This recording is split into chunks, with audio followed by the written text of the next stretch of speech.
بسم اللہ الرحمن الرحیم۔ ہمارے یوٹیوب چینل کے سامعین و ناظرین، السلام علیکم ورحمۃ اللہ وبرکاتہ۔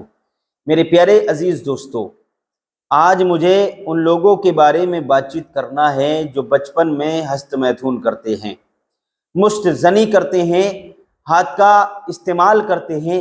ایسے لوگوں کے تعلق سے آج بات کروں گا۔ میرے بھائیوں، جو لوگ بچپن میں غلطیاں کرتے ہیں، ہست میتھون کرتے ہیں، اس کے 12 نقصان ہم آپ کو آج بتائیں گے۔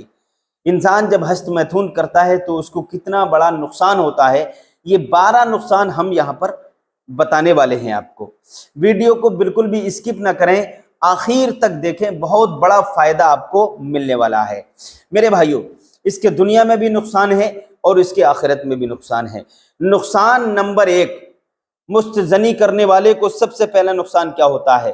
مشت زنی کرنے والا دل سے کمزور ہو جاتا ہے۔ مشت زنی کرنے والا دل سے کمزور ہو جاتا ہے، اس کو گھبراہٹ ہونے لگتی ہے، اس کو پسینہ پسینہ آنے لگتا ہے اور اس کو ہارٹ اٹیک کا خطرہ بھی پڑ جاتا ہے۔ نمبر 1۔ نمبر 2، معدہ اور جگر اور گردے کو ہم بستری خراب کر دیتی ہے، وہ مشت زنی خراب کر دیتی ہے۔ معدہ، جگر اور گردوں کو مشت زنی خراب کر دیتی ہے۔ یعنی مشت زنی کرنے سے گردہ بھی خراب ہوتا ہے، معدہ بھی خراب ہوتا ہے، جگر بھی خراب ہوتا ہے۔ اب دیکھیے، جگر جب آپ کا خراب ہوگا تو آپ کا کھانے کو دل نہیں چاہے گا، معدہ خراب ہو جائے گا، گردے خراب ہو جائیں گے، تو آپ کس نتیجے پہ پہنچیں گے؟ تو خدا را اس برے کام سے پرہیز کریں۔ نمبر 3، مشت زنی کرنے سے انسان کی نظر میں کمزوری پیدا ہو جاتی ہے۔ مشت زنی کرنے سے انسان کی نظر میں کمزوری پیدا ہو جاتی ہے۔ کمزوری کیوں پیدا ہو جاتی ہے؟ اس لیے کہ اس کا دماغ کمزور ہو جاتا ہے۔ جب دماغ کمزور ہو جاتا ہے، جسم کمزور ہو جاتا ہے، تو نظر بھی کمزور ہو جاتی ہے۔ جب نظر کمزور ہوگی تو جو قوت سماعت ہے، سنتا ہے انسان کانوں سے، تو یہ سماعت بھی اس کی کمزور ہو جائے گی۔ نمبر 4، مشت زنی کرنے والا جب صبح سویرے اٹھتا ہے، بیدار ہوتا ہے، تو بدن میں اس کے بہت زیادہ سستی ہوتی ہے، بدن بہت زیادہ درد کرتا ہے، بہت زیادہ تکلیف اس کو ہوتی ہے، بہت زیادہ سستی اس کو ہوتی ہے۔ نمبر 5، مشت زنی کرنے والے انسان کی منی پتلی ہو جاتی ہے۔ مشت زنی جو انسان کرتا ہے، اس کی منی بالکل پانی کی طرح پتلی ہو جاتی ہے۔ یاد رکھو بھائیو، جب منی پتلی ہوگی تو شکرانو کی کمی پیدا ہو جائے گی۔ نمبر 1 شکرانو کی کمی ہو جائے گی۔ نمبر 2، رکاوٹ نہ رہے گی۔ بیوی کے ساتھ ملاقات کرے گا، بالکل بھی مزہ اس کو نہیں آئے گا، لطف نہیں آئے گا، جائے گا اور چلا آئے گا، ایک دم صحیح فارغ ہو جائے گا، بیوی پیاسی رہ جائے گی، پھر اس کو بہت زیادہ شرمندگی کا سامنا کرنا پڑ سکتا ہے، اور یہ اس کے لیے اس کی زندگی پھر الجھن میں گزرے گی۔ تو نمبر 5، یعنی منی بالکل پانی کی طرح ہو جاتی ہے مشت زنی کرنے سے۔ نمبر 6، مشت زنی کرنے والے انسان کے پیشاب میں جلن پیدا ہو جاتی ہے۔ مشت زنی کرنے والے کے انسان میں جلن پیدا ہو جاتی ہے، جب وہ پیشاب کرتا ہے تو جلن سے ہوتا ہے، اور پھر اس کے ساتھ ساتھ کچھ مواد بھی آتا ہے، یعنی منی کے قطرات، ذرات آتے ہیں کچھ، یعنی کہ یہ جو منی ہے وہ پیشاب کے راستے سے پتلی جب ہو جاتی ہے تو پیشاب کے ساتھ ساتھ نکل جاتی ہے، کبھی مزی کی صورت میں نکلتی ہے، کبھی وہ ودی کی صورت میں نکلتی ہے، کبھی وہ جو ہے پیشاب کے راستے سے جلن کی صورت میں نکلتی ہے۔ تو مشت زنی کرنے کا 7واں نقصان یہ ہے کہ پیشاب جلن سے آنے لگتا ہے۔ نمبر 7، جریان کی بیماری پیدا ہو جاتی ہے مشت زنی کرنے والے کو۔ جو مشت زنی کرتا ہے اس کو جریان کی بیماری پیدا ہو جاتی ہے، دھات ہونے لگتی ہے، دھات گرنے لگتی ہے، جریان ہونے لگتا ہے، اور اس کو چپچپے پانی کی شکایت بھی ہو جاتی ہے، اور قطرے کی بیماری بھی پیدا ہو جاتی ہے۔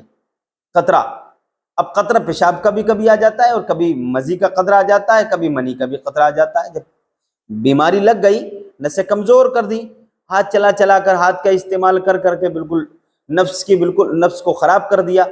جب وہ بیکار ہو گیا، کمزور ہو گیا، نسیں کمزور ہو گئی، تو وہ قطرے کا مرض بھی لگ گیا، دھات کا مرض بھی لگا، اور جریان کی بیماری بھی لگی۔ تو اب ہر چیز میں دقت، مردانہ طاقت میں بھی دقت، نماز پڑھنے میں پریشانی، ناپاک رہنے لگتا ہے پھر انسان، اور اسی حالت میں آپ کی موت آ گئی تو کیا کرو گے میرے بھائیوں؟ تو یہ بہت بڑا نقصان ہے، اس سے بچیے۔ نمبر 8، نفس میں ڈھیلا اور ٹیڑھا پن پیدا ہو جاتا ہے۔ مشت زنی جو کرتا ہے، اس کا نفس جو ہوتا ہے، عضو تناسل جو عضو ہوتا ہے اس کا، وہ ٹیڑھا ہو جاتا ہے اور کمزور ہو جاتا ہے اور ڈھیلا پڑ جاتا ہے۔ اس کی نالی جو ہوتی ہے نا، پیشاب کی نالی، جس کے ذریعے سے منی اس نے نکالی ہے ہاتھ سے، وہ بالکل ملائم جگہ ہو جاتی ہے، پھر خود بخود وہ ٹپک جاتا ہے، کبھی مزی آ گئی، کبھی منی آ گئی، کبھی پیشاب کا قطرہ ٹپک گیا۔ تو نمبر 8، نفس میں ڈھیلا پن پیدا ہو جاتا ہے، ٹیڑھا پن پیدا ہو جاتا ہے۔ نمبر 9، مشزنی کرنے والے کی کمر میں شدید درد اور تکلیف پیدا ہو جاتی ہے، اور جوڑوں میں درد بھی ہوتا ہے۔ نمبر 10، آنکھوں میں گڈھے پڑ جاتے ہیں اور کالا پن پیدا ہو جاتا ہے۔ آنکھوں میں گڈھے پڑ جاتے ہیں اور یہ کالا پن پیدا ہو جاتا ہے، یہ کالا پن اس کا پیدا ہو جاتا ہے جو ہاتھ کا استعمال کرتا ہے، مشزنی کرتا ہے۔ نمبر 11، نمبر 11 ہو چکا۔ نمبر 11 میں نے بتایا گڈھے پڑ جاتے ہیں اور کالا پن پیدا ہو جاتا ہے۔ نمبر 10 ہو گیا۔ نمبر 11، چہرہ زرد ہو جاتا ہے۔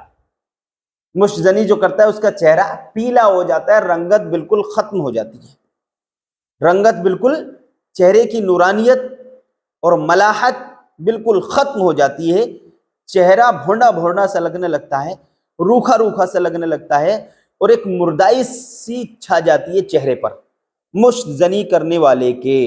تو مشت زنی کرنے سے بچیے۔ نمبر 12، مشت زنی کرنے والے کو کہ جوڑ میں درد رہنے لگتا ہے، کبھی کمر میں درد، کبھی جوڑوں میں درد، کبھی بازوؤں میں درد، کبھی اس کو چکر آنے لگتا ہے۔ تو یہ 12 نقصان ہیں جو ہم نے آپ کو بتائے ہیں۔ اب میں آپ سے یہ گزارش کروں گا کہ اس برے کام سے توبہ کر لیجئے۔ اس سے آپ کو 2 نقصان ہے، دنیا آخرت کا نقصان یہ ہے کہ آپ اپنی قبر خراب کر رہے ہیں، لمبی سزا آپ کو ملے گی قبر کے اندر اور حشر کے اندر۔ اور دنیا میں نقصان یہ ہے جو میں نے آپ کو بتائے ہیں کہ آپ کی اولاد پیدا ہونے میں آپ کو دقت پیدا ہوگی، اور بیوی کو آپ خوش نہیں رکھ سکتے۔ اب جب کر چکے ہیں تو توبہ کر لیں سچے دل سے۔ اللہ رحیم و کریم ہے، اللہ معاف کرنے والا ہے، غفور الرحیم ہے، وہ کریم ہے، وہ رحیم ہے، وہ اپنے بندوں پر رحم کرنے والا ہے، کرم کرنے والا ہے، اپنے بندوں کے گناہوں کو بخشنے والا ہے، مغفرت کرنے والا ہے۔ سچے دل سے توبہ کر لیں، اور جو بیماری آ چکی ہے اس کا علاج کر لیں۔ اس کے علاج کے لیے آپ دیسی دوا استعمال کریں، اور ہمارے یہاں بھی دیسی دوا دی جاتی ہے، اگر آپ چاہیں تو آرڈر بک کرا کے دوا حاصل کر سکتے ہیں۔ اس بیماری کا مکمل علاج ہمارے یہاں پر اللہ کے کرم سے ہو جاتا ہے۔ السلام علیکم ورحمۃ اللہ وبرکاتہ۔